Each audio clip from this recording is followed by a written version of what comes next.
Hello, everybody. Welcome to Chloethedev Unfiltered. I'm just going to be finishing off chapter 4.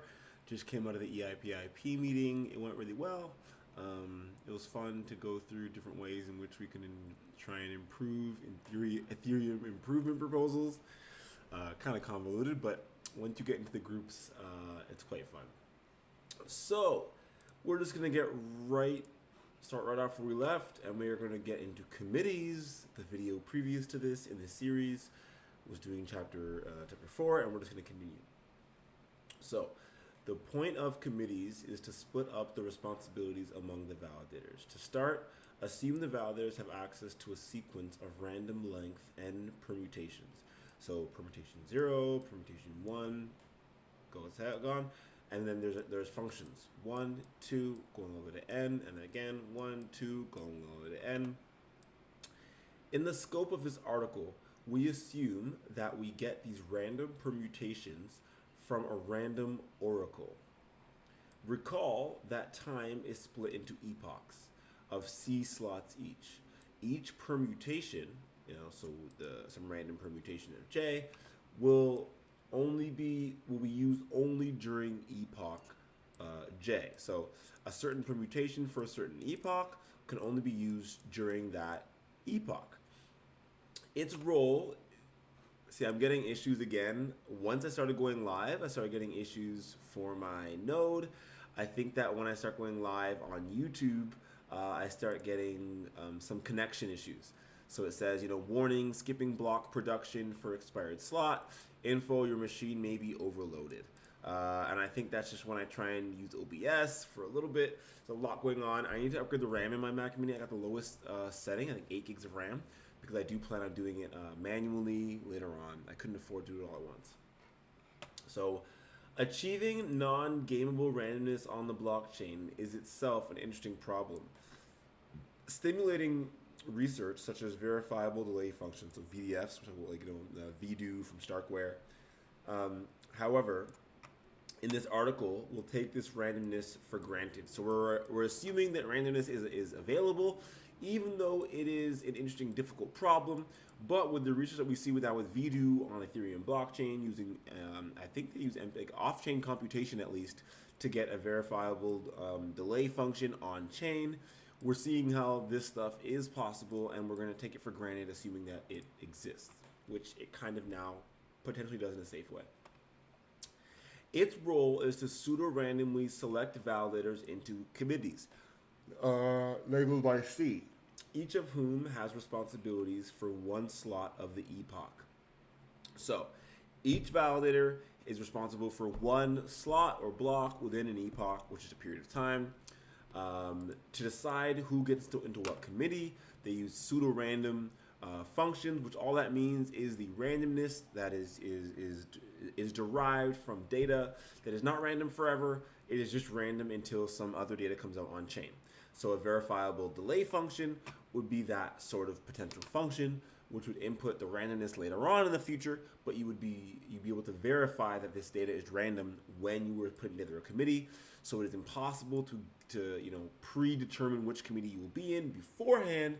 But once you are in a certain committee, you could use the old randomness to figure out everyone and which committee they were in. So it's not really real randomness, but it is good pseudo-randomness for this use case. To be precise, during epoch J, so during any period of time specifically labeled by J, we would like to split the set of validators V into C, so into committees of equal size. So S0, S1, and S all the way to the size of the committee minus 1, because you're doing committee minus 1 because you're starting at 0. We assume C, N for easier notation. We assume these committees are equal to, or nodes. Dealing with, I think so, anyways. Dealing with roughly equal sized committees does not change the essence of our approach. Let's continue. Therefore, we define for each K is an element of 0 all the way, so K is an element of 0 all the way to the committees.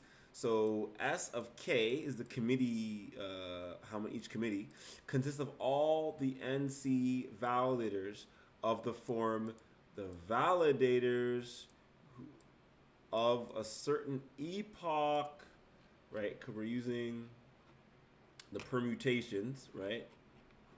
So the validator of all the permutations for a certain epoch of S, where S is equal to mod C. So mod is the committees. Note that for an epoch, which is just labeled by J, the sets S0, S1, all the way to the last set of committees, partition the entire set of validators, again, all the validators across all the slots of epoch J as desired. So each validator, I would assume, only gets access to one slot, and it's partitioned across the entire slot, and all of these,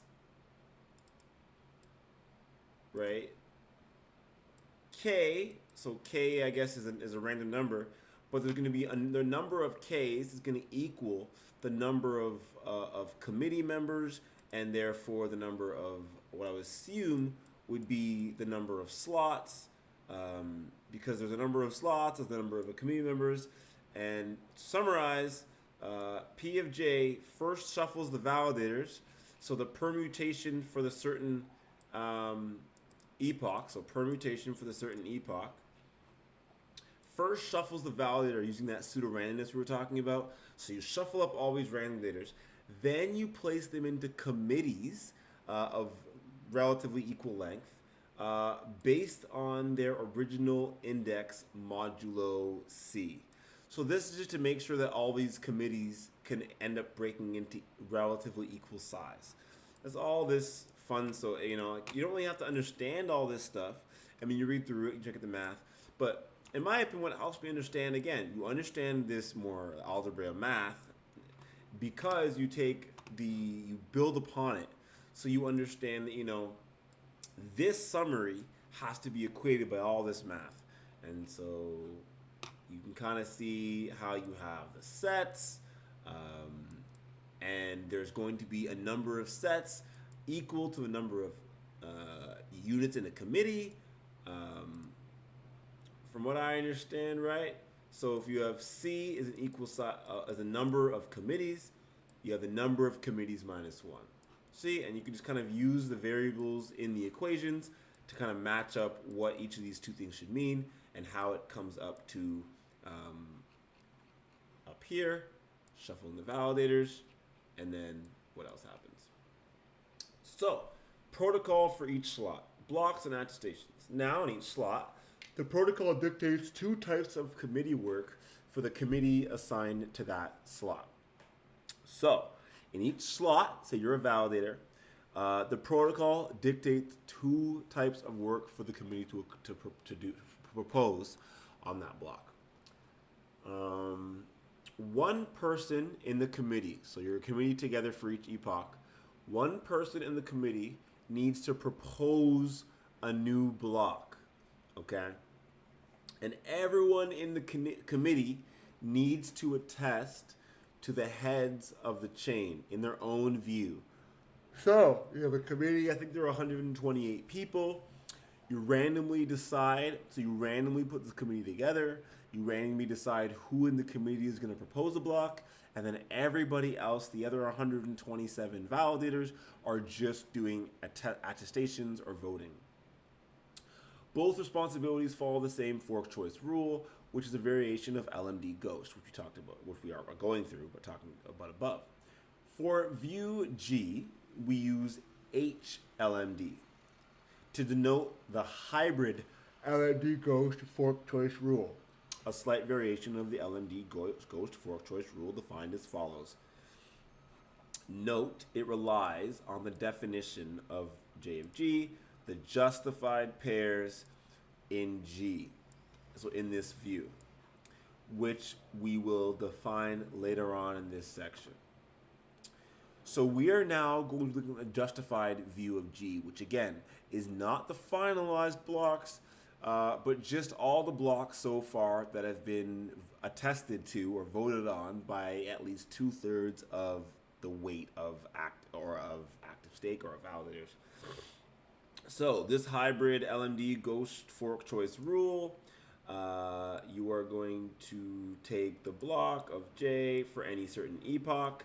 So this is the justified pair with the highest attestation epoch in J. So in this epoch, remember you have to use pairs. So in this epoch J, find me the block of J. I don't like how they're using the same letters because it is starting to confuse me a little bit. But again, J of G, epoch J. So this is the root block from what I understand, and you're looking for the block of J back towards the root block. Or no, you're trying to find out the next block. Let's keep going. Let M, which is the messages, equal all of the messages, the first message all the way to the last message, to be the most recent messages. And then while B, yes, the root block has children. So again, if B is the root block, you're not going to do anything. But if B has any child blocks, then you are going to find the argument with the maximum weight of the global view, of that view for the child block and the messages. And then again, ties are broken the same way. So, and then it's going to return that block. It's going to return the block, the next block that you are supposed to be building on top of in this blockchain. The responsibility of the protocol during slot I for epoch J, the C plus K, where K is an element of 0 up to the number of committees, are all mentions of time. All mentions of time are computed from the point of view of the validator's clock, which we assume to be synced with some delta. Fair enough. So the responsibility of the protocol during slot I, where K is this number. Okay. 1, at the beginning of this of slot I, okay, I equals J. I think J is equaling the epoch. Okay, of how many committees? Or is this the committee? Is JC the committee? Is the epoch J C slots plus K. Validator V equals the validator for the permutation of this slot K. The first. So for this, what this means, so again, you get some math. What I always try to do is try to understand the math first and just try and see, using, if I is slot, and this is the slot, equals the J, which is a certain epoch, C is a committee, plus K, which was kind of confusing me. We kept using K a bunch of times, but I wasn't really sure. I know what, equals K. K is the mod of C. K is this where the validator is going to be located, but I can't, visually in my brain visualize it. But here it helps because it's telling me an example. So the example, the first member of the committee, so this would be the first member of the committee, K, and it's helped me out here, thank you, the first committee of epoch J. So this is the first committee member of epoch J, that's why it's K. Okay, what I would assume is K plus 1 would be the second member, K plus 2 would be the third member, all the way until we get to C minus 1 maybe, right? Because JC plus K, where K equals all the way to C minus 1. There you go. Now it kind of makes sense to me. The proposer computes HLMD, the view of the validator for a certain slot of I, is going to equal the block for a certain permutation. Not permutation. This is something different. Producer. So this is the block producer. So we use this hybrid LMD fork. We take the view of the validator for a certain slot, and that's going to equal the block producer. The canonical head of the chain in his or her view proposer proposes a block B, which is a message containing slot B equals I, the slot number, PB is a pointer to the parent block. So this here is a pointer to the parent block, which you return and you point to the parent block. We always build a block on top of the head of the chain.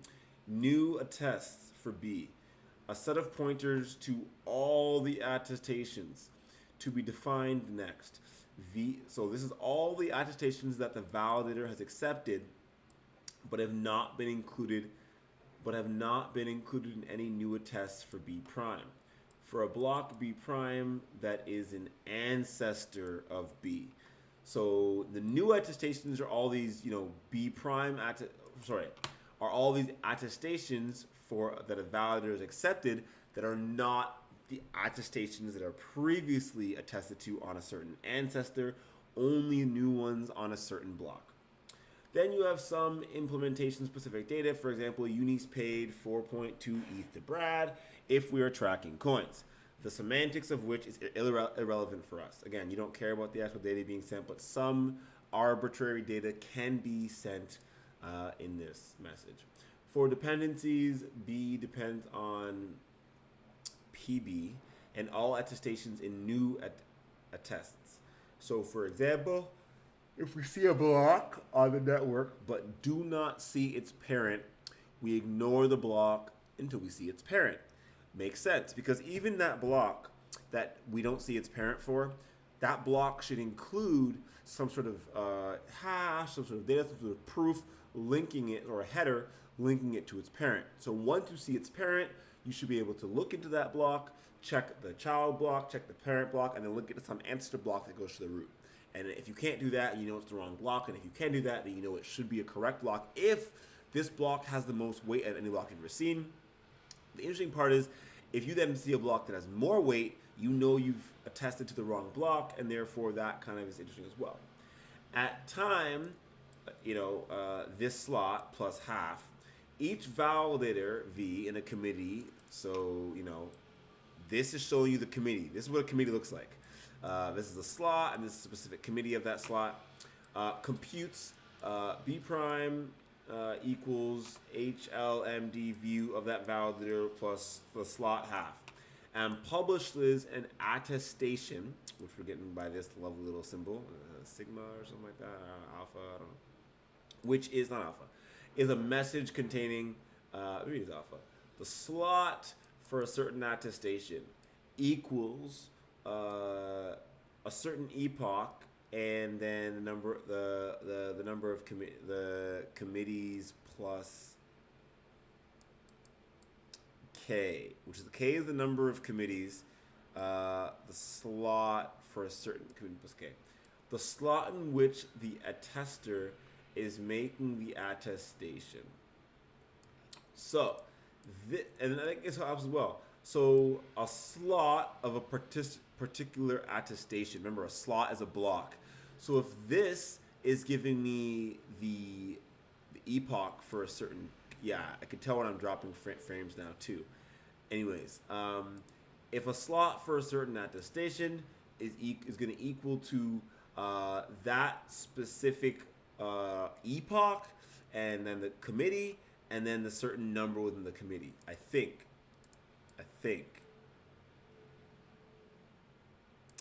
We will also use the epoch for the attestation as shorthand for the epoch for a certain slot at a certain attestation. So we're just going to assume that clearly, or they're going to assume that when we're talking about a certain epoch attestation, we're talking about that attestation's slot, not the entire epoch. So if you want to define that, that would, because EP means the whole epoch for a certain attestation. So if you want to know the specific slot, you would go to this certain epoch and then plus the committee. Anyways, the block of an attester is equal to B prime. We say that an attester that attests to a block, we will have slot. Okay, this is where you're going to confuse me a little. Let's get through it. We will have slot block of the attester is less than or equal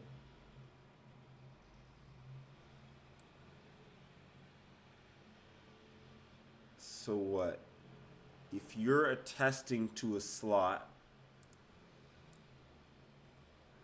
the block must be either equal or less than that slot, I would assume that the block then is going to be at the beginning of the slot, and then because you're using slot plus half, and but it's your attestation message. So if your attestation message, it's gonna have a slot where you're making the attestation.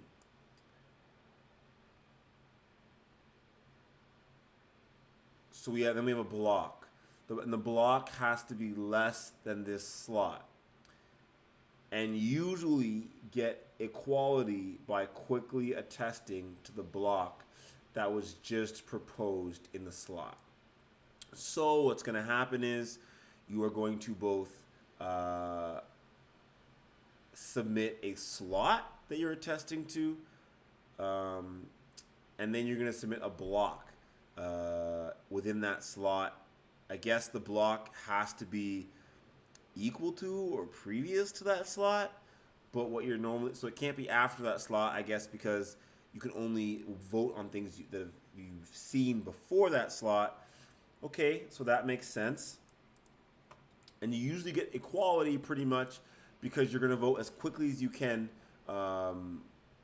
to the slot, which means that the block and the slot should be similar. I'm not understanding 100% why these names are different, but I guess maybe the names of blocks and slots are used to differentiate here. The intuition here is that the attestation is considered a vote for this B prime for HLMD goes purposes again. And I think it's because we're using all these multiple papers and multiple ideas put together. We're using slots and blocks in a different kind of a paper. I think that's where Casper, you get these slots and epochs, and then Ghost, I would assume that's where you start getting the whole idea. You still got to bring in the blocks from proof of work and figure out what you're doing. A checkpoint edge, right? We know what a checkpoint edge is. A checkpoint edge is the start of the next epoch, or between two epochs where you have slots where are checkpoints for the beginning and end of an epoch, from what I understand. And we are going to, it is equated by this equation. You have an attestation, you have, I think J would be one epoch, and then E would be another epoch. Yeah, see, again, you try and understand the equation first, and then I try and go into what it actually said. And the paper usually explains it. So here, LJ of an attestation and LE of an attestation are epoch boundary pairs. So we know that this epoch boundary and this epoch boundary are pairs because this little V and going towards symbol are showing that these are checkpoint edges. We define them. They're pairs in the view of a certain validator for a certain slot plus 1/2. Okay. We define them properly in sections 4.4.2. The intuition here is that this is a Casper FFG vote for the transition between the two epoch boundary pairs, much like transitions between two Casper checkpoint blocks. So basically, how do we move from one block to another? Casper FFG votes help us determine that we can move safely from this to another, and we're justifying all these bad boys. For dependencies, the attestation depends on the block that you're testing to. So we ignore an attestation until the block it is attesting to is accepted in our view. Okay, so you can't attest to a block that you haven't seen. Okay, so you need to see the block you're attesting to and then attest to it. This is one of the bigger differences between theory and implementation. We discussed this more in section 8. And this is where I'd say I've been obviously more involved in theory in the past. I would love to get more involved in actually implementation of these ETH2 topics, but I think part of getting that done is going to be me reading through more of these papers, understanding them, and then try my best to start implementing some of the ideas on my own. And that's eventually what we're going to get to. See that little terminal up there is not there just for fun. Right now I'm showing my Docker container where I have a few rocket pool nodes awaiting activation. At the same time, I would like to do more and do other stuff and do more educational things, and that'll all be done, you know, with this screen and that screen and me just having fun talking about it. So both proposing blocks and publishing attestations mean immediately adding the corresponding message to their own view and broadcasting it. So you want to do this as soon as possible. If you see something as a validator that you think is correct, you want to immediately or as quick as possible implement add the message to your view, which you want to add all messages to your view. I would assume that you think come from verified sources, and you want to broadcast all verified messages as quickly as possible. Recall that the messages proposing non-Genesis blocks and publishing attestations have digital signatures.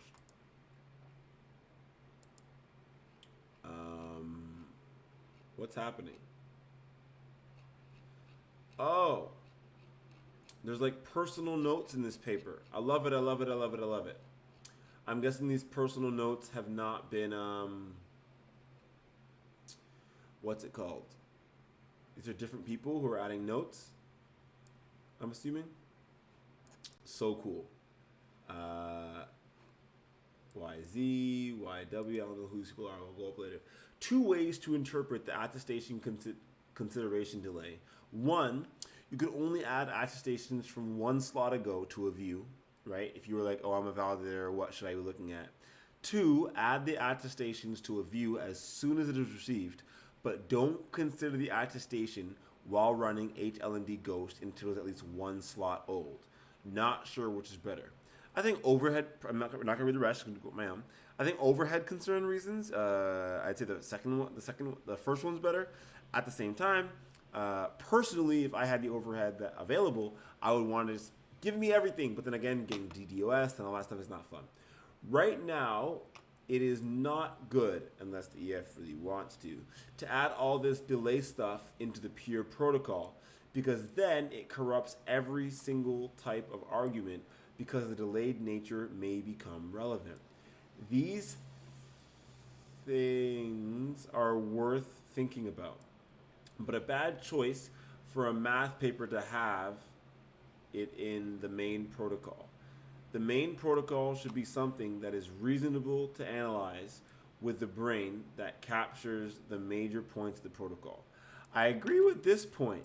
I like when math papers are focusing on things, that you can analyze just by reading, maybe going through some notes quickly, and then you could take those papers, those protocols, and build upon them. An honest validator following HLMD to cast their vote may violate slashing condition in some extreme situations. A patch is proposed to fix the problem. When running the fork choice, validators should filter out branches that do not contain correct latest justified in head state, which makes sense. So if you see remember the validator is looking. But if you realize that certain things, certain branches, certain things you're looking at don't contain justified state, you're probably not looking at it anymore. So I think something like this may be worth mentioning as an implementation detail in practice versus theory, but the theory is already a bit too distracting with details that does not help the reader get a good mental picture. 4.3.2, attestation consideration delay. Consider removing the relevant part of attestation inclusion delay here from practice versus theory. It is better if we make attestation consideration delay part of our protocol theory. I don't think it should be here. It really confuses the main parts of the protocol. Cool, so they move this to be part of the specific protocol. Okay. Consider moving the attestation inclusion delay here. It looks more relevant here. Can we just ignore attestation inclusion delay in the protocol and treat it as an implementation detail? Again, should this be taken out of the paper and be moved to implementation detail? I think there are two types of attestation inclusion delay. The first type is the delay added by the designer to promote decentralization. This is the same as the one we have in practice versus theory. The second type is caused by network latency on proposal inefficiency in collecting all attestations. So this is when, if you have a really slow computer, you might have some issues because you have some network latency. Therefore, you can't vote in time because you haven't had enough time to see all the messages in the network. Therefore, you lose some rewards because you're attesting to things too slowly. If the Ethereum Foundation increases the slot time to 12 seconds, what I think did happen, they may not need to add attestation inclusion delay in the actual implementation. But I am not sure if attestation inclusion delay, due to other reasons, can be ignored in pure GASPER. So, I mean, this is specifically for Ethereum 2, but the time was changed from 6 seconds to 12 seconds, I think, for part of this reason, for the attestation inclusion delay, to kind of not have much of an issue with it, so that, you have up to 6 seconds or longer, 12 to 12 seconds to see a message and vote on it. Still currently leaning on leaving them as add-ons instead of the pure protocol, which I would agree with. If a protocol can be implemented without these additions, then the protocol should be, in my opinion, implemented as a paper simply, and then you can always have implementation details above that show you what you can do crazy and cool with these papers. On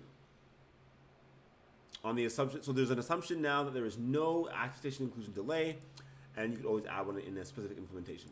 So is the probabilistic liveliness proof for justification liveliness and finalization liveliness. It's critical how we deal with the attestation inclusion delay. Is an attestation accepted when it is received or when it is included in the chain? Let's talk about this one when you have time. I guess I got talked about offline, if you call this online. 4.4, protocol for each epoch. Processing, justification, and finalization. I want to add specific rules about how to update the last justified pair and last pair. I got stuck here, so I proposed 3 options we may use to process justification and finalization. Option 1, keep what we currently have in the protocol. The validator updates the last justified pair and the last pair in his or her view constantly. Not sure if this will work in all scenarios. Okay, so that makes sense to me, opinion 1. Opinion 2, in each epoch, all validators are going to run the hybrid LMD ghost fork choice rule at half time in the first slot of the epoch. So in the very first, so you give yourself 6 seconds in a 12-second slot, and all the validators run this in those first at 6 seconds in, and they update the justified pairs and finalized pairs based on their view in that slot. Considering the FFG votes from attestations that have been included in the canonical chain, depending on network latency and percentage of honest validators, all attestations needed to justify a block may not get included in the chain in the first slot of the following epoch. Agreed. And it may take 2 or 3 epochs, maybe more. I think they now use 2 epochs for Ethereum 2.0 for them to get included. Do we treat this as an implementation detail, or do we cover this in our protocol? Option 3, we ignore the detail that attestations need to be included in the canonical chain to get counted. At half time of the first slot of every epoch, validators consider the FFG vote, which is at least 1 slot old, in their view, to update the justified pair and finalized pair in their view. This is a lot of overhead from what I see off the top of my mind. With this option, we assume all attestations get included in the canonical chain in a timely manner. Big assumption, given certain synchronicity condition and enough incentive for proposers to include attestation in the blocks. Again, having this synchrony condition could help in terms of just getting the chain moving. At the same time, I don't know. I'm not sure if it would work. In my opinion, options 2 and 3 make no difference for our safety argument, but they will result in different liveliness argument. Yeah, I think this would be a lot harder to keep liveliness, personally. Let's see though. I think option 3 aligns with our liveliness argument where we have half synchrony. Okay? If we have to use option 1, we might need to revise the liveliness part a little bit. So option 1, the validator updates the last justified pair with the last justified pair.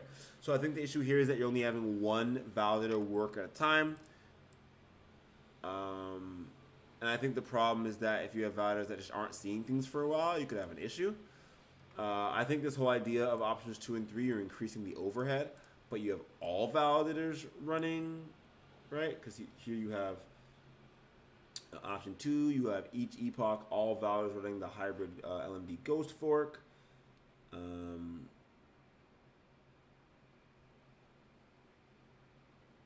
then here in options 2 and 3, the main detail seems to be that in option 3, you're ignoring the detail that attestations need to be included in the canonical chain to be counted.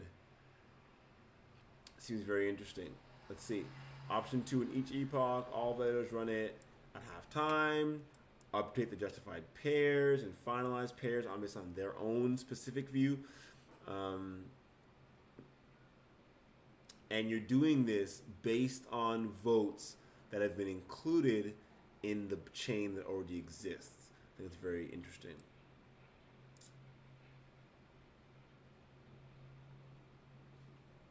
But I think here, this is the implementation detail, and here is where you just talk about in this option 2, what you'd have to do is you'd have you'd have a justification amount of slots or blocks, and you have certain blocks that are finalized, which seems pretty normal. And then this is interesting.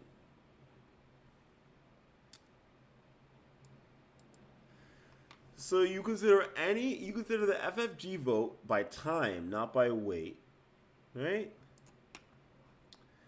And you use that, any vote that's over 1 slot old, you can update the justified pair and finalized pair. You just assume that all attestations get included. Yeah, I don't know. I think option 2 makes the most sense to me, but hey, let's go.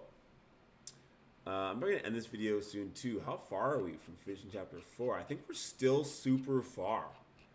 Gosh. Okay, no. I'm going to try and finish chapter 4, and then we'll do chapter 5 another time. Okay, justification. Definition 4.1. Given a block B, we define view, the view of B, to be the view consisting of B and all of its ancestors in the dependency graph. In other words, the view of B is the smallest set of information required to accept B, because you need to have a graph going from B to the root to be accepted anyways.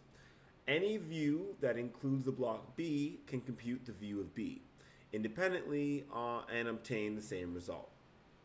Okay, recall that in attestation A for GASPER contains what we call an FFG vote between 2 epoch boundary pairs. We now define them. First, let B be the LEBB, the lowest external boundary block or something like that, block A. The last external boundary block. 2, we define that the last justified pair of A to be the last of the attestation, to be the last justified pair in J for the view of B. So J, I'm assuming here, is a certain epoch. Oh, man. Or sorry, in the justified view B. We define LE for the attestation as the last epoch boundary pair of the attestation to be the block for the epoch for the slot of the attestation. We say that the attestation gives the checkpoint edge. We went through this already. Okay. This is the situation. While A, in this situation, while A attests to block A, we say that A, the attester, checkpoint attests to this, what do they name it as? The last epoch boundary pair.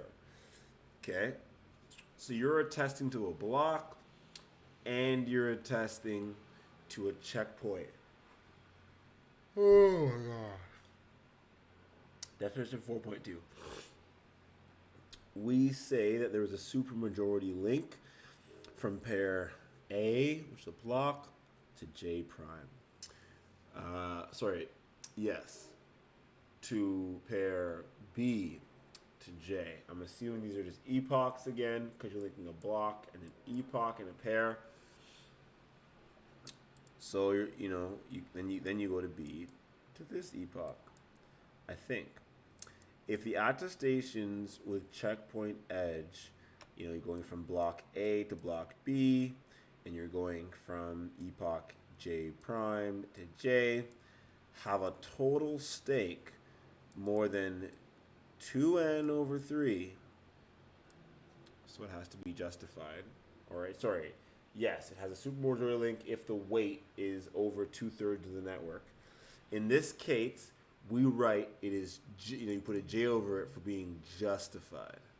Okay, so now it's been justified.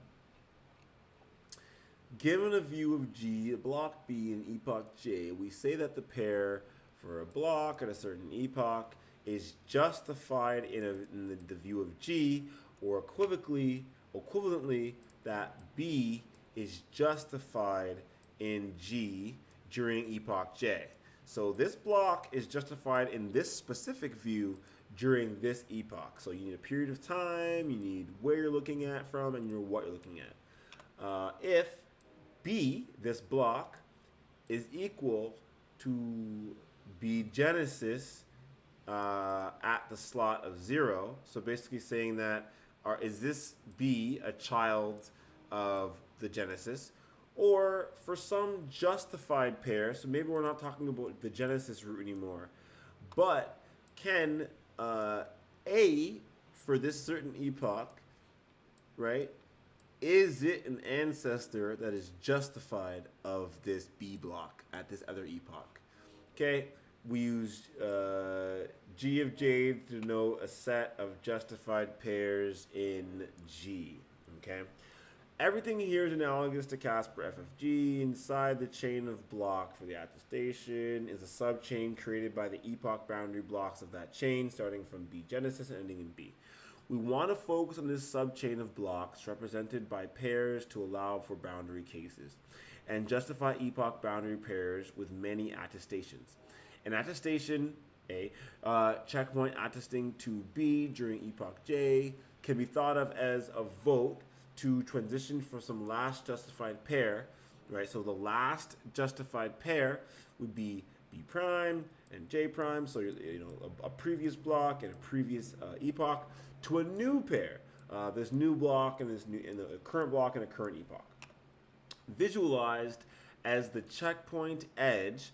So block A to some previous epoch going towards block B at this current epoch, and then voting for B at this current epoch to be the next justified pair. If at least 2/3 of the network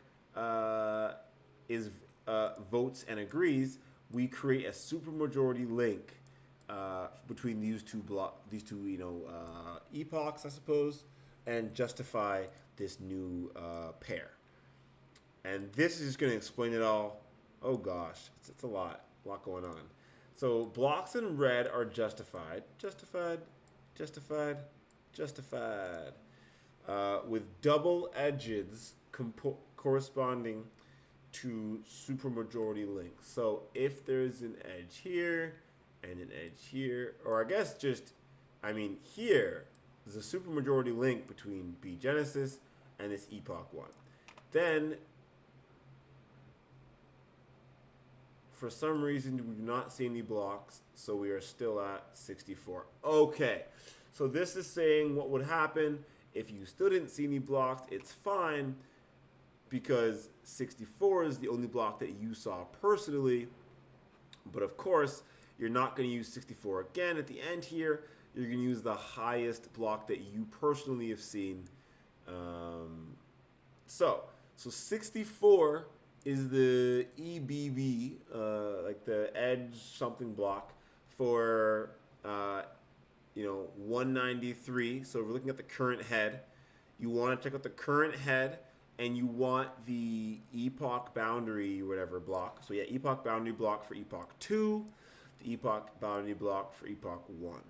If you were looking for those epoch boundary blocks, you go back to epoch 2, you'd find the block that is closest to, so 64, yeah, so you put in the pair of 193 and 2, and you get 64. You put in the pair of 193 and 1, and you get 64. Very interesting. In view, so this is the view for 180. Okay, so this is the G we're always talking about, the view of G. So here the view is 180. Okay, so this block can only see this slot right here, and it can see what's in the past, obviously. So the single arc edge is the checkpoint edge for the current attestation to block 139. So this single arc from 64, okay, up to 128 is the checkpoint edge, okay? So if you want to attest to this bad boy, the checkpoint edge, to make sure you can check an endpoint for it, I suppose, would be all the way back in epoch 2 at this block, 64. And that's how you'd be able to checkpoint adding 193, I would assume. Example 4.3. Oh, it's explaining the, see, it always happens. I try and explain it myself, and then I go through the paper, and I always like it because it helps me understand what's going on. So I'm going to scroll down so we can see the example and the diagram at the same time. In figure 5, we show an example of all of these concepts. Mika, it's okay.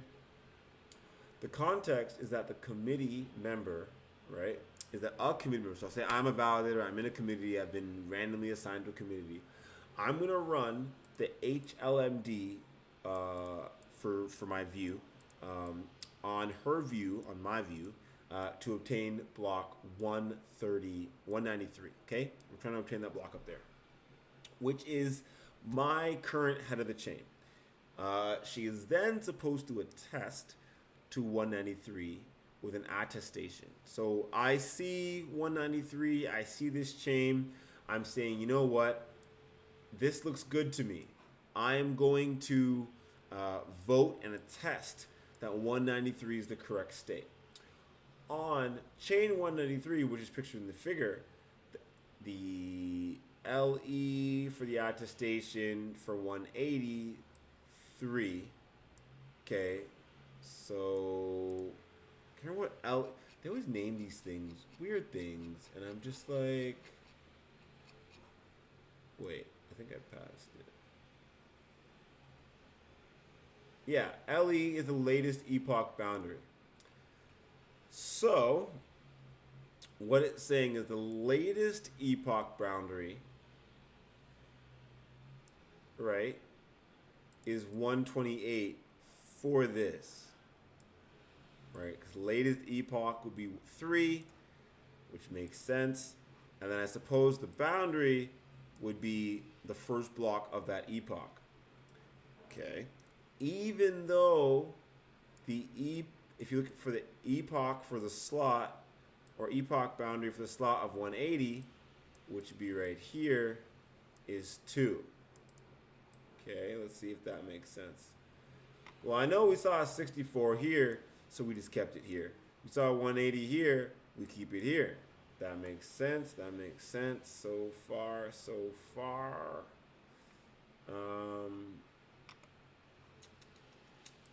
Didn't figure, even though that. Because our attestation has epoch 3.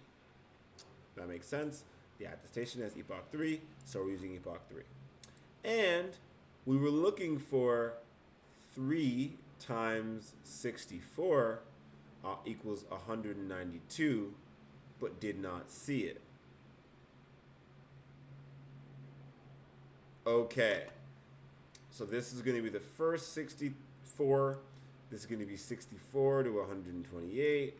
This should be 128, but we didn't see it, so that's fine. To 180, I guess. This should be 180 to whatever. The point is, we didn't see 192, so we just pick what we do see, I guess. One can imagine, like in our figure, that we pull up block 180 to show, okay, so you're pulling up block 180 to prove that it is the boundary block, the epoch boundary block for 193 in epoch 3. Okay, cool. So you're pulling up block 180 just to show that it is the epoch boundary block for 193 epoch 3. In view 180, right, the last justified by epoch number, not by slot.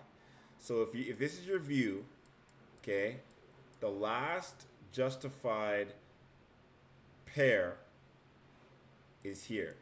64 epoch 2. That makes sense. The red ones are justified. Right there. Blocks in red are justified. So if you want the last justified block, it's at 64 2. Given our context, this is not automatic from the picture, because even though G, which is the view, may see the attestations that justified 64, it may be possible that in view 180, we did not see enough attestations, okay, to justify 64. This means that the attestation to a checkpoint edge from, if you're going to justify this 64 at epoch 2, and now try and justify 80 at epoch 3,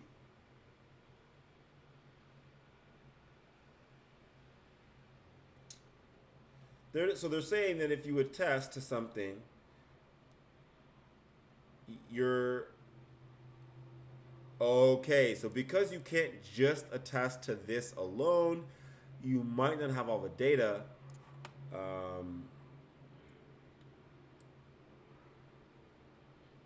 slot pair is 36. So they're saying in this picture, the last justified slot is 64 at epoch 2, not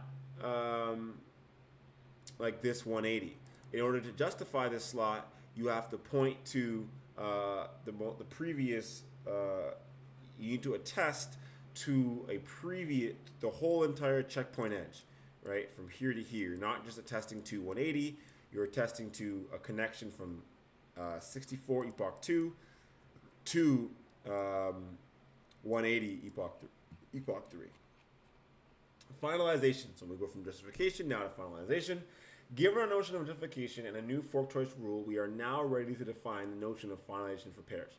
Finalization is a stronger notion of justification in the sense that the moment one view sees a block justified as finalized for, the moment one view sees a block at a certain epoch as just as finalized for some epoch, no view will finalize a pair that conflicts with that block, unless at least validators with 1/3 of the stake commit to slashable offenses.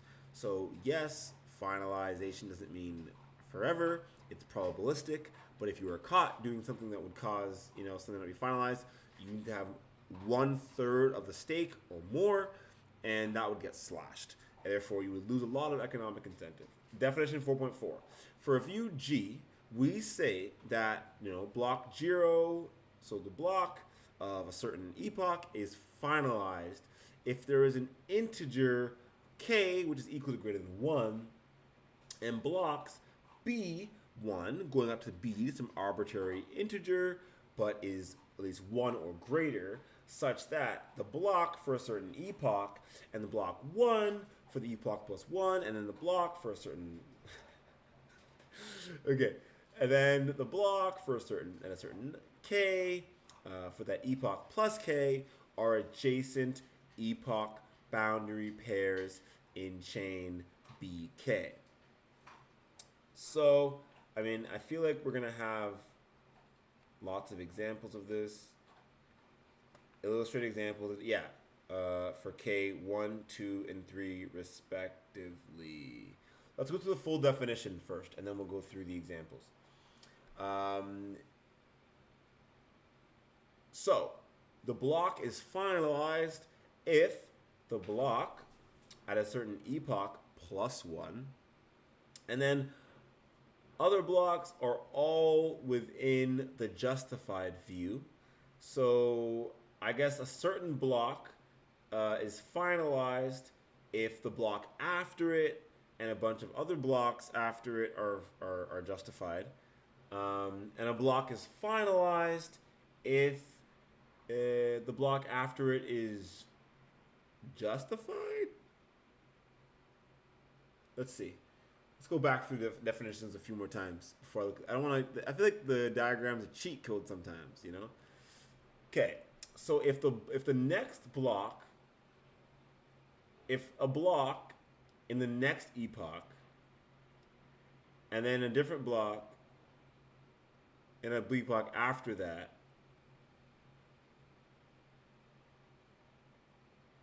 are adjacent and blocks are going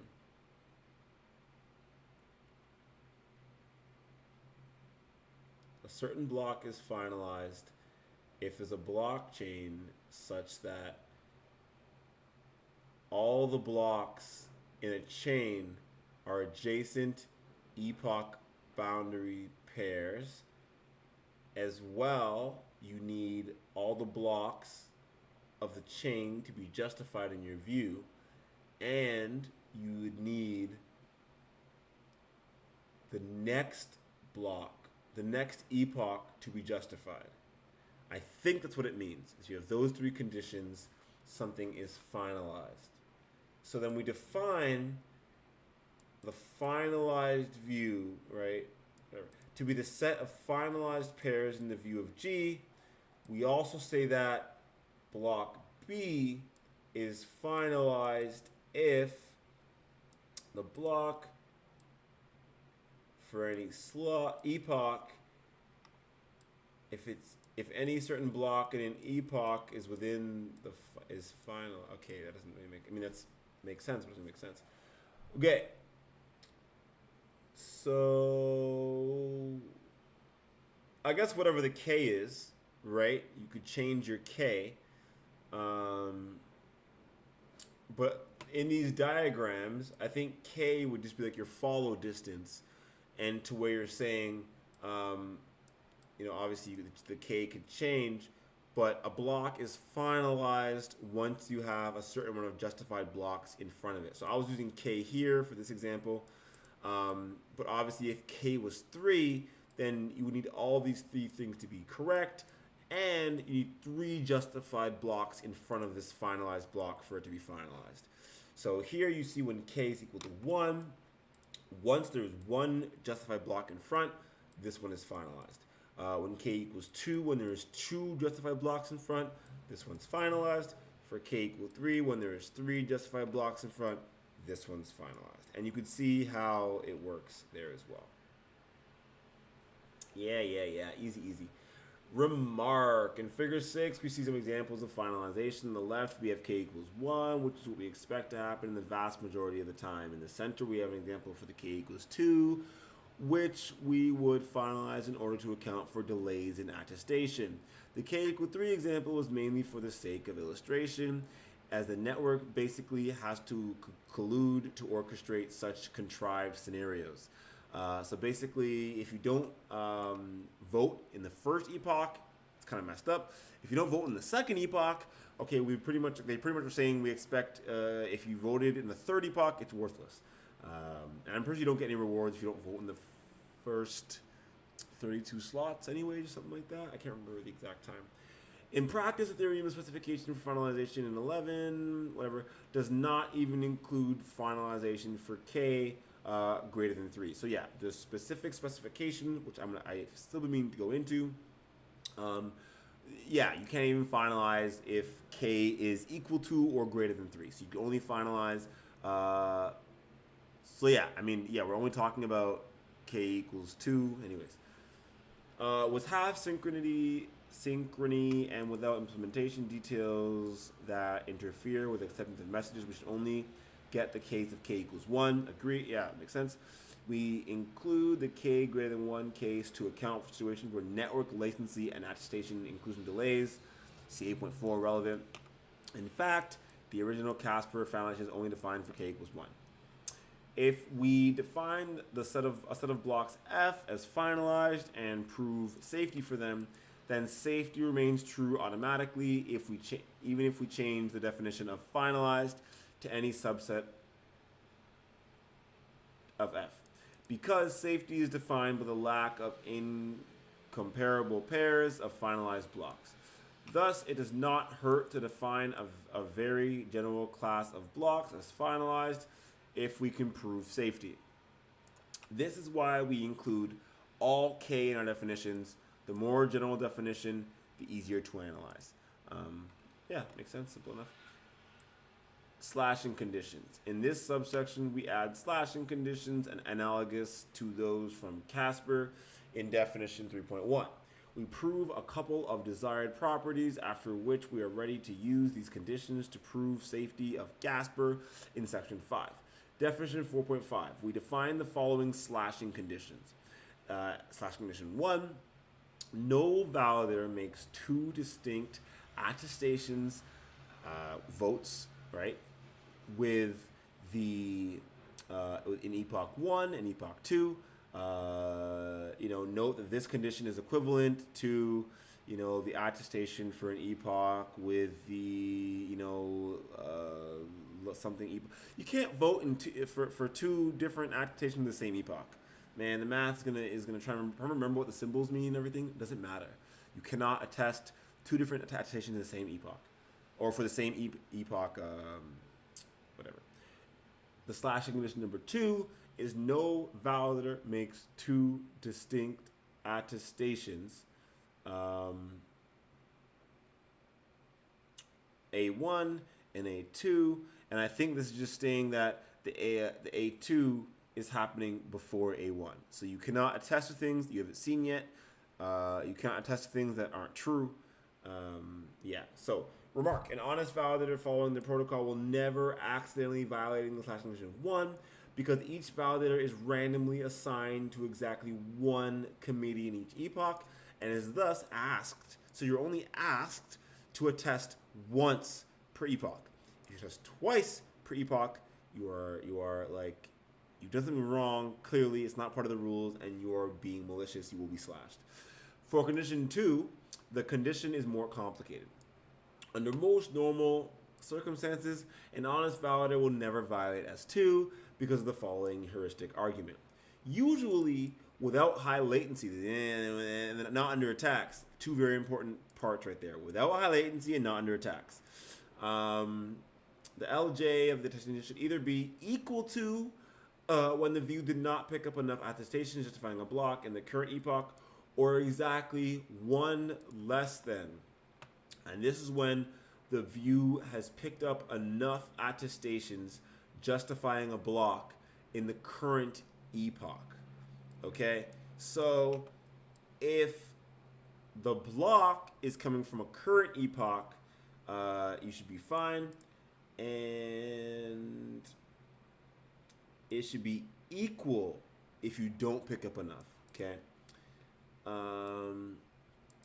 Thus, if an honest validator, okay, you're being honest, makes attestations, you're just voting on something, A1 in time T2 in epoch J2, okay, so let's just think of there's a certain epoch at a certain time and you make a certain attestation, okay, and you make another attestation in a before that time, in epoch J2 is greater than J1. Wait. Anyways, let's keep going. Thus, if an honest validator makes a decision at A1 in time T2, T2, and A2 in time T2 in epoch, in any epoch that is greater than the first epoch, because the validator's view at this later time this is not included in the validator of the second time, which is the second attestation, which BS completely disconnected. Reconnection successful. Thank you, thank you. I never know if like I'm supposed to keep talking or whatever else. Oh yeah, it says now that it's connected, so totally fine. Let's get back to the paper. Okay. Anyways, which is likely to just be the last justified pair in the view that the validator has at this time. Thus, if an all validator V makes an attestation in a later epoch and then makes a second attestation in an earlier time in that same later epoch. I think this is supposed to be J1. I'm not really sure. I don't know why they're J2 twice. Anyways, the second attestation is likely to be later than the first attestation. Makes sense, that's what I would assume. As well, and the nesting conditions of the second slashing condition would not be violated. However, in edge cases, it is possible for this attestation, the unjustified, to have an earlier epoch than the last justified pair in the view of the validator when making an attestation. Okay, so the argument above is not a proof. So it is possible to be outside of that bound. Thus, in practice, the software for honest validators to use should have an extra layer of protection against breaking the second slashing condition, which is not hard to implement. One can simply make sure that the nesting condition is not violated before sending an attestation. I'm going to through that again because I've read it like 5 times now and I'm still confused. We now prove a very useful property of the protocol. Unless we are in the unlikely situation that we have enough evidence to slash validators with at least 1/3 of the total stake, in a view G, we may assume all elements in the justified view of G have unique attestation epochs. In other words, the view sees at most one pair justified per epoch. Oh my gosh. Okay. Now, I'm trying to understand this second slashing condition, and I've read it 100 times, and in my head, I understand it and it makes sense. But whenever I try and read what they're trying to say, it doesn't really make full sense to me. So you have these epoch boundaries, LJ and LE. LJ is the justification and LE is the epoch boundary. So LJ is the justified pair, LE is the last epoch boundary pair. So all this is saying is that justification and then epoch boundary. So the epoch boundary pairs are what we saw as being up here. These are the epoch boundary pairs. See, epoch boundary. The justification boundary pairs. So what it's saying is if you attest to something that's justified, no validator makes 2 distinct attestations attestation 1, attestation 2. Attestation 1 must be less than attestation. An honest I'm just going to reread this whole part. I'm sorry if it was an honest validator following, okay, for slash condition 2, it's more complicated. Okay. The justified attestation, so you have these two, should either be equal to or exactly one less than the last justified pair. Okay, so what that is saying is if you have a justified pair you're attesting to, okay, that justified pair should be equal to or exactly one less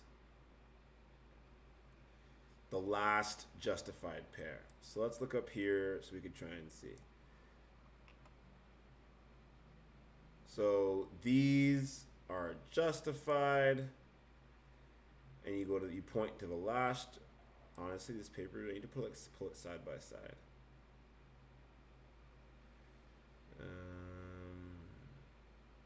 Jeez, what is happening right now?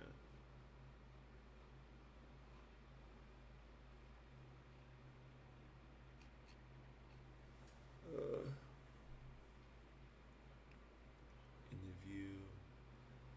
Thus, if an honest validator makes attestations, right? You voted on something in time 2. Okay, I don't know why you're using time 2, but your first vote is in some time 2 in some future epoch. I don't get why this J1 is here. I don't see J1 anywhere. Anyways, I don't understand.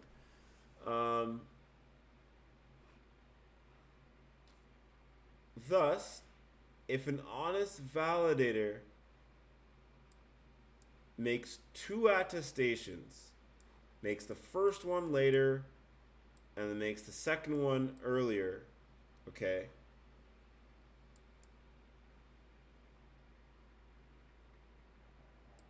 And they're doing this because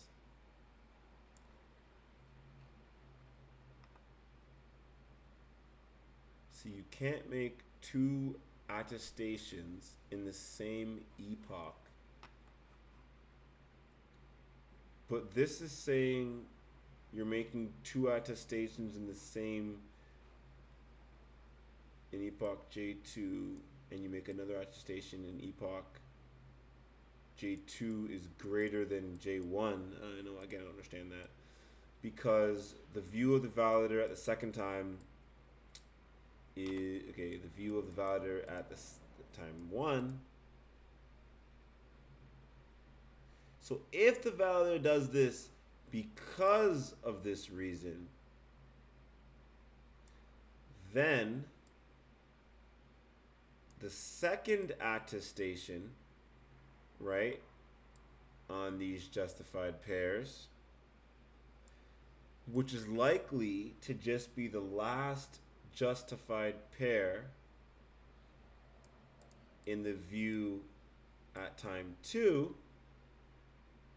is likely to be later. So the second attestation is likely to be later than the attestation for the first justified pair as well. And the nesting conditions of S2 would not be violated. So this is saying I think that's where I was getting confused. All of this is equating to no slashing. Okay? And that's why it took me a while to make sure I was understanding it appropriately. So this is all what you want to see happen. Even if you sign things twice, if you're an honest validator and you make your first attestation in the future and you make your second attestation in the present, let's say, as long as the epochs are not, you're not making another, as long as they're in the same epoch, but you can show that, anyways, if your view isn't accurate. Okay. However, in edge cases, it is possible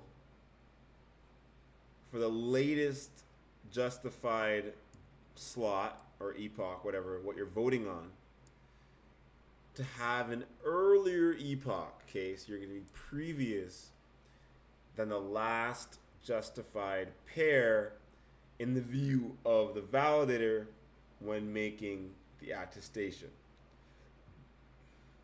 So what they're saying is you should be all right. Usually if you're not under attack, if there's not high latency, there should be no issue.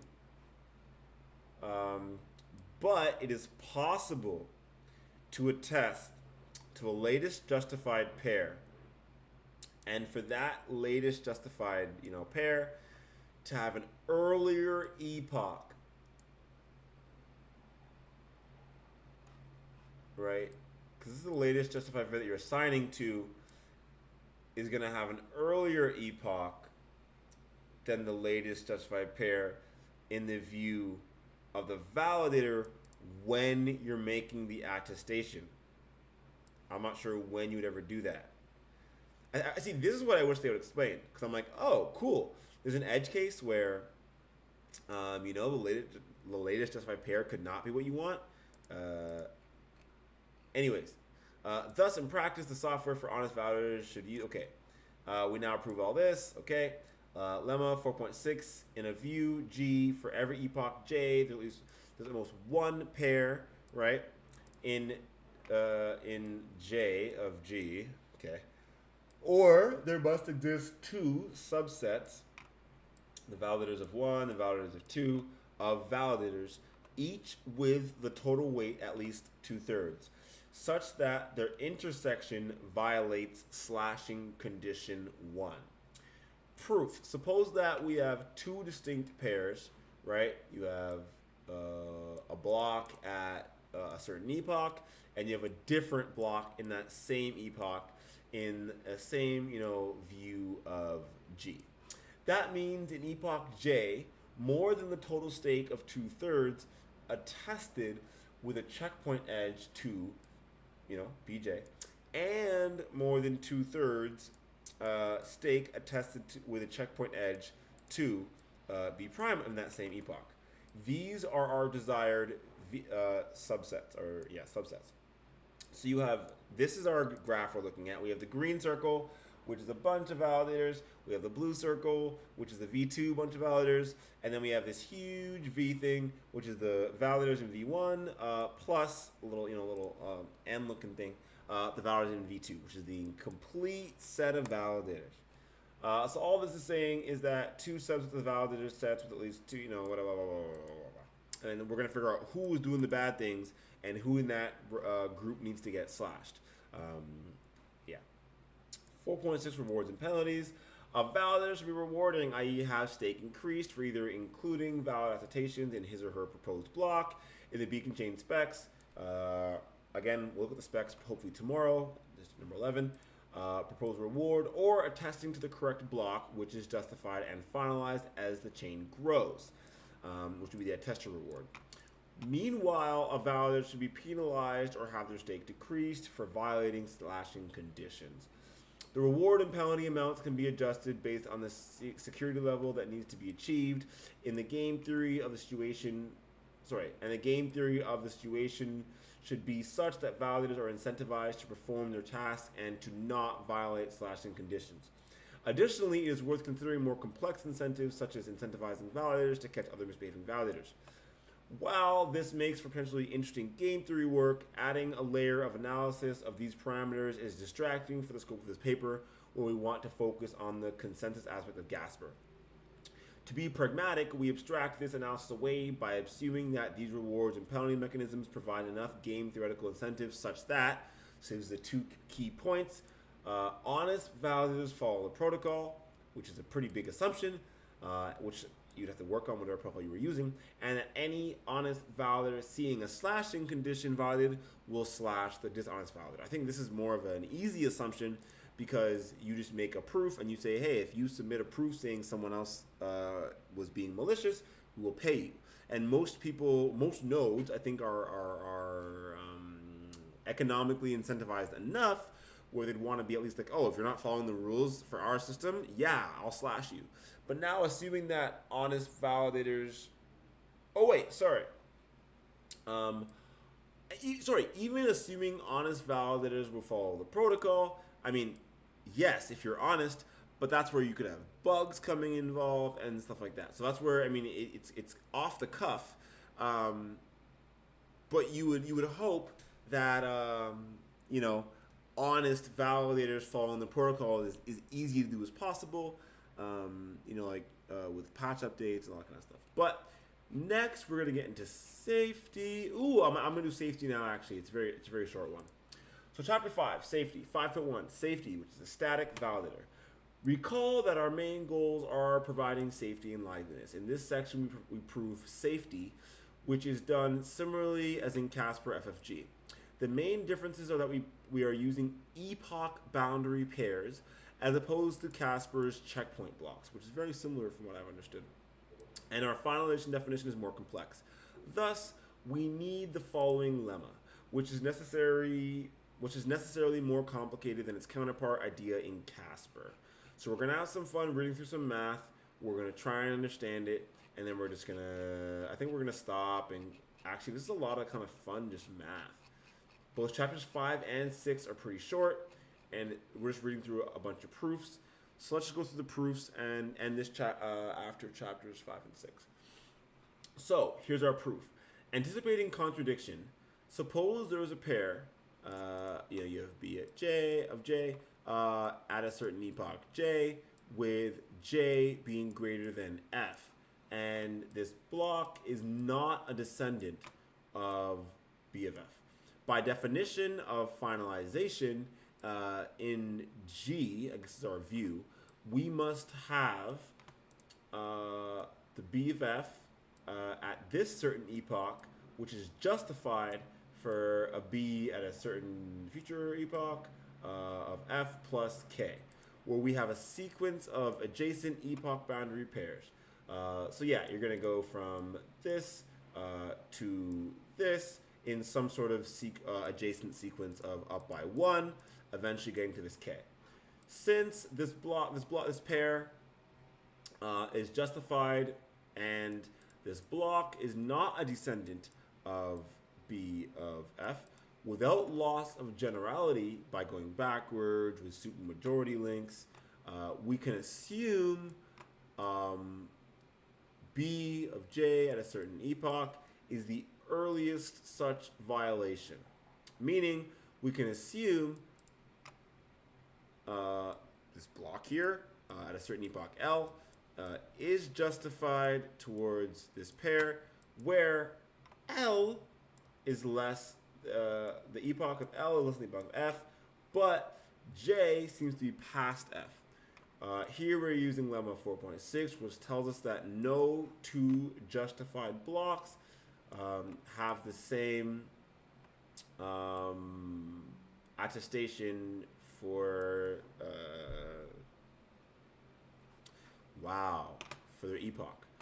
Else we are done already with two validator subsets of weight 2n over 3, each violating the first slashing condition. This is why we do not worry about the equality case, since the blocks are all, which are going up, are all justified, but are descendants of B of F. We know that B of J cannot be any of these blocks, so we must have okay, J is greater than F plus any number of K. No matter how high you go up to K, J is greater than that if J is justified because it's in the blockchain. This means that the view GCs, that is some subset of, the validators of V with total stake more than 2n, okay, have made attestations justifying a checkpoint edge between, epoch L to epoch J, and then from block L to block J. So for any such attestation, so if you're going to attest that the last justified block is L, and the epoch will be J. Similarly, the view for the validator also sees that more than over 2/3 of the validators, V2, have made attestations justifying that this is correct. So the block of F at F and the block of K is that. So for any such attestation, this second attestation, this is the truth. Okay, so we're clearly stating that this is the truth for V1, and this is the truth for V2. Thus, for anyone in the intersection of V1 and V2, they have made two distinct attestations. So I guess that would be the intersection right here, if you would have made the attestation here and the attestation here. If you're in this little area, in the middle area of V1 with V2, you've made both attestations, which is not correct. Because we know that the epoch of L is less than the epoch of F, the epoch of F is less than the epoch of F plus K, and we know, and because J is later than the epoch F plus K and F and L, we know all of this, which allows them to be provably slashed by the second slashing condition.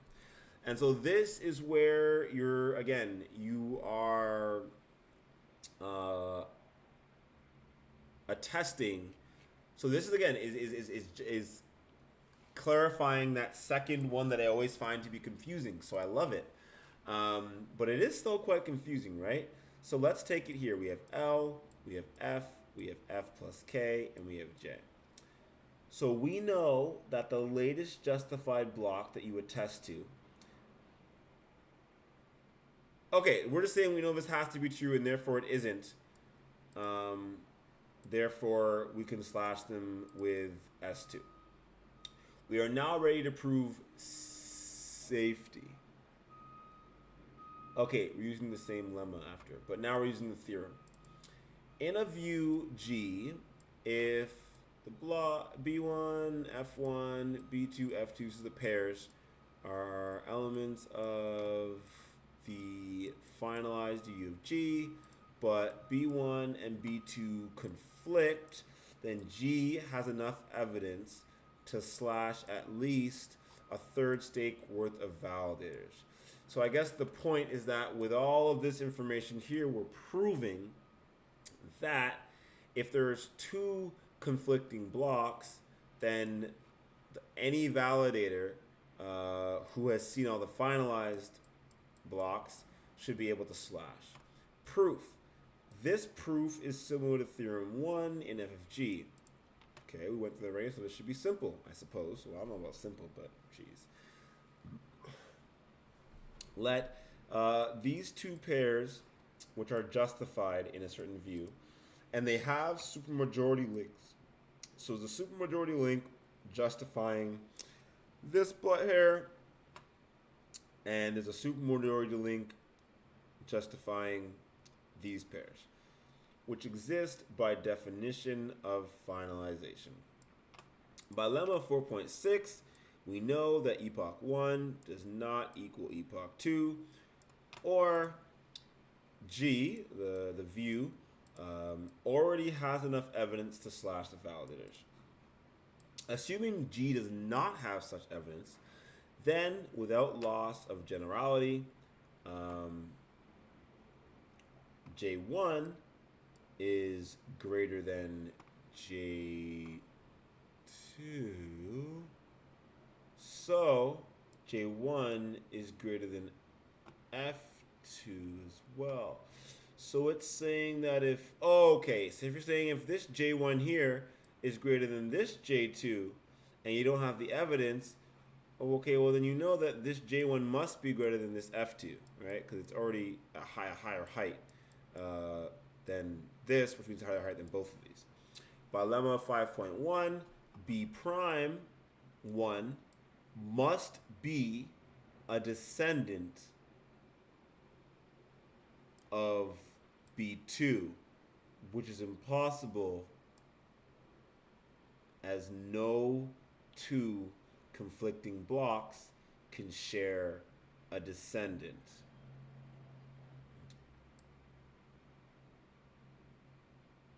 I don't get that part. I don't get why. Okay, let's see. I understand all this part. I'm not understanding here. You know, I guess we're saying for a fact that epoch 1 and epoch this are not the same. So we just know for a fact that this epoch and this epoch aren't the same. But I'm guessing we have these two blocks trying to be the same in different epochs. I'm not sure. Either way,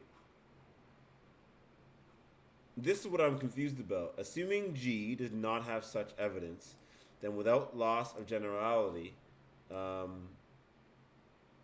you're talking about a block and an epoch, if this epoch is at a higher height than this epoch, then it's higher than both these epochs. I get that. That's super simple. And then by lemma 5.1, which is just above, it's saying that this, which is clearly a descendant of this, because J1 is actually, should be like up here somewhere, it's saying, like past it, okay, it must be a descendant of B2 here because this J1 is farther along, but it's not because they can't share a descendant and they're conflicting, so they can't share a descendant. You don't have to look into it. Chapter 6, Plausible Liveliness. This section is again similar to the treatment in reference 7, theorem 2. Because our setup is more complex, the results do not immediately follow from the GASPER FFG paper, despite having the same main ideas. Theorem 6.1. If at least 2n over 3 stake worth of the validators are honest, then it is always possible for a new block to be finalized with the honest validators continuing to follow the protocol. Proof. Given any network view G, where the view is the network view at a certain time, consider the pair, BG is an element of the justified pair that are seen at G, which happens with the highest J, highest epoch. If we are now in epoch J prime, which is greater than J, so we're past J, it is plausible that validators holding over 2/3 of the network or 2/3 of the network justify the epoch edge, right, for B and J, this pair going into the next pair. In particular, suppose that our current slot is this random slot, which is the 64th slot of this new epoch, then it is plausible by following the protocol that no slashing conditions are violated. That makes sense so far. For the block proposer to have the same view G. Propose a child of HLMDG, which is itself a descendant of BJ, by the design of the algorithm to create a new block B prime. Suppose no forks happen. More generally, it is plausible that the Byzantine validators do not get any of the honest validators to attest to a conflicted block with B prime. Makes sense. the attesters attesting. Oops, am I off? Oh no, looks like I'm fine. Okay, 1 second. Get back to the thing. Then attester attesting to B prime or its descendants will create a supermajority link from B to B prime and J prime justifying B. Okay, that all sounds pretty simple so far. Are we just proving that? Yeah, okay. By the same reasoning, in the next epoch, it is possible to create a supermajority link from, B prime at the next epoch to then B double prime or prime prime to that same epoch plus 1, so the next epoch. Now the finality conditions where k equals 1 are satisfied. So now you've finalized this block, and this block is justified, and whatever. And we are done. The original GASPER FFG as a finality gadget on top of a presumed probabilistically live. Presumed probabilistically live. Live. Ugh. Anyways. I need to go to sleep or something. Blockchain. So its focus was not on the probabilistic liveliness of the underlying chain, rather that the participants do not get into a situation where we are forced to slash honest validators to continue, which would suck. Since our paper is also providing the underlying blockchain, we also want a probabilistic guarantee of liveliness, which we will cover in section 7. This is more technically difficult, so we will first prepare the work in section B. Now we're just gonna go through it eventually, and I know that we're gonna have a lot more math involved in there, and I guess section B will go over it. Let's see.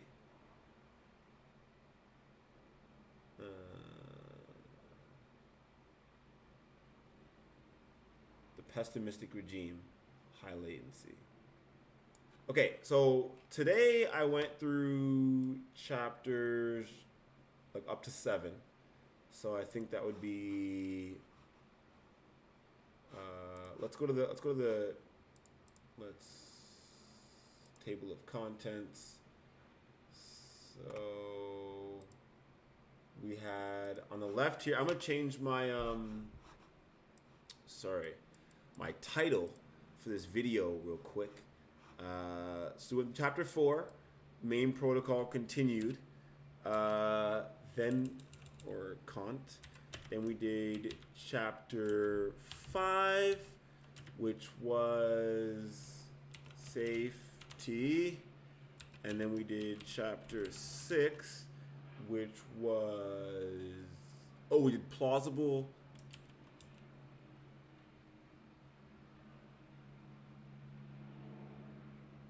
Oh wait, am I looking at this wrong?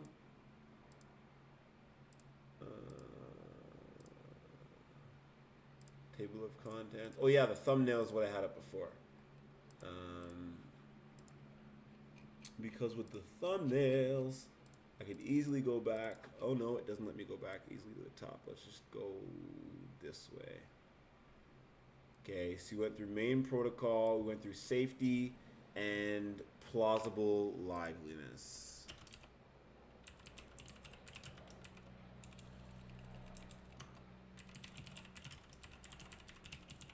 Oh, one extra letter. Chloethedev, Unfiltered, GASPER, chapter 4. Protocol, chapter 5, safety, and chapter 6, plausible liveliness. Okay, I think that is all for this video. Hope people who watched it might have learned a lot. I definitely enjoyed going through it. Geez, an hour and a half, almost 2 hours. I will hopefully finish this paper, I don't know, maybe tomorrow, end of the week. Tomorrow I'm going to be focusing more on the economic review paper.